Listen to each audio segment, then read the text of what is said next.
Monsieur Philippe Simon, c'est quoi ton problème, grand frère? Avec tout le respect, on te doit quoi? Pourquoi tu veux nous mettre mal à l'aise? Hein?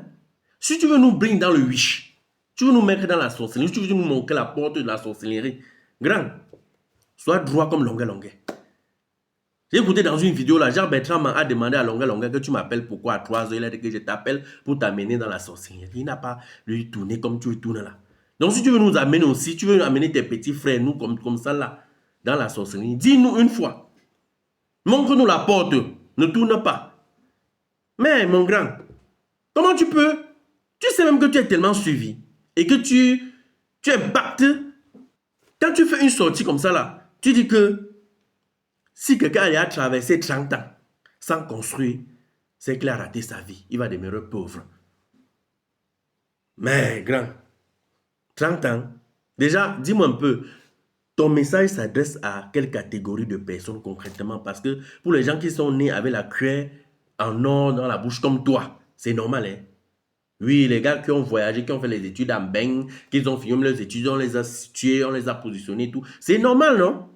Mais ton message s'adresse à qui? Aux jongleurs, les nous comme ça qui sont au pays, ou bien les gars qui ont beaux arts, qui beaux arts même à 30 ans, 35 ans avant d'aller chercher les papiers pendant 5 ans là-bas pour trouver le travail, ou bien tu t'adresses concrètement à qui? Aux gens qui ont abandonné leurs études peut-être à 15 ans, 16 ans et ouvrir les quincailleries, ou bien ceux qui ont vraiment beaucoup fréquenté. Parce que je ne comprends pas, hein. Je ne te comprends pas. Mais j'ai quand même eu aussi une mauvaise nouvelle à t'annoncer, grand. Il y a notre promotion, tranche d'âge. Quand on n'avait plus d'argent, parce que papa et maman étaient foirés, on a abandonné les études pour se lancer, ce qu'on appelle la débrouillade. Pour se débrouiller. On était aussi dans la rue, on se battait. Lui, il a continué ses études. Il avait la chance que l'oncle était là pour payer ses études. Ça, c'est quelqu'un de ma promotion que je connais bien, son histoire que je raconte. Qu'il a fini ses études, il a fini ses études peut-être à 30, 31 ans. Il a fait 3 ans de chômage.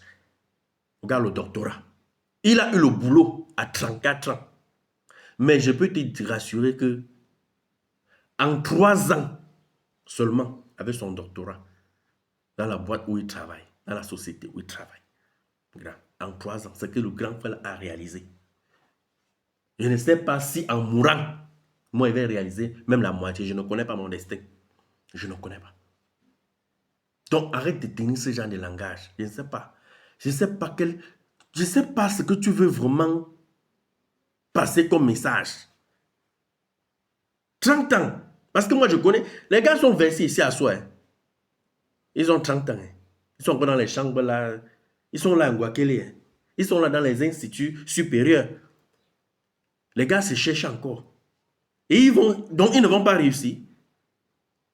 Moi, je connais même l'histoire d'un père à Manguier, là.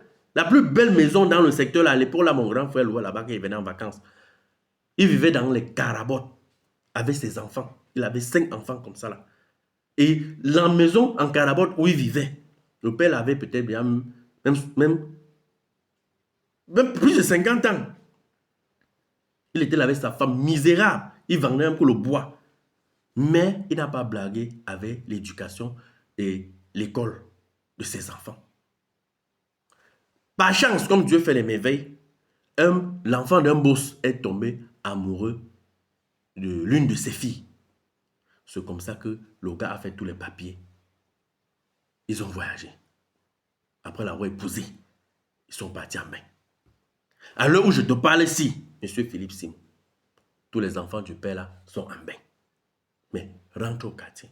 Le père là n'était même pas propriétaire du terrain. C'était le terrain de son oncle. Il avait mis une maison en carabote là pour sécuriser son terrain. Le père là a chuté. Il a eu les promesses à aller demander à son frère, pas son grand frère, pas son oncle, son grand frère. Il a demandé à son grand frère parce que il a dit que papa, pardon, je peux même vivre seulement là-bas parce que si tu ne m'aides pas, je vais rentrer au village. Ça ne va pas. Donc c'était par pitié que le père là vivait dans la maison de son grand frère. Son grand frère avait un peu de moins, disons, à l'époque, on croyait qu'il avait les moyens. C'est plus tard qu'on a compris qu'il s'est débrouillé aussi.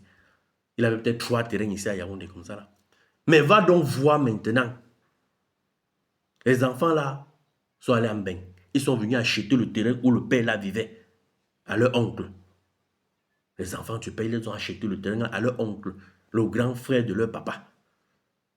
Mais va voir ce qu'on a mis là-bas. Un R3. Il y a les locataires Bouma et en haut comme ça. Le père là vient en bas avec sa femme. Tous ses enfants sont en bain. Va voir ce qu'ils ont construit au village. Donc tu vas venir nous dire là que le père là qui était à 50 ans, il n'avait même pas le terrain, il n'avait même pas construit. Tu vas nous dire aujourd'hui qu'il a raté sa vie. Mon frère nous dit que tant que tu as encore ce souffle de vie, ne perds pas espoir. Tant que tu n'es pas encore dans le cercueil, c'est quand tu es dans le cercueil que ta paix est finie. Tant que tu vis, ne perds pas espoir. Je connais des gens que leur vie ont changé comme ça. Ils avaient même déjà 45 ans. D'autres avaient même déjà perdu espoir. Leur vie a tient pas comme ça là. Petite opportunité, pap, ils ont saisi, boum, et leur vie a changé. Plus de 40 ans même. Mais quel est ce genre de langage que toi tu viens? Tu nous mets mal à l'aise, mon frère. Regarde, c'est comment? Et à quoi? Évitez ce genre de débats, de sujets banals.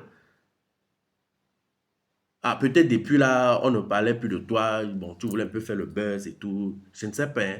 Je ne sais pas, je me dis. Parce que je ne comprends vraiment pas le sens de ta sortie là.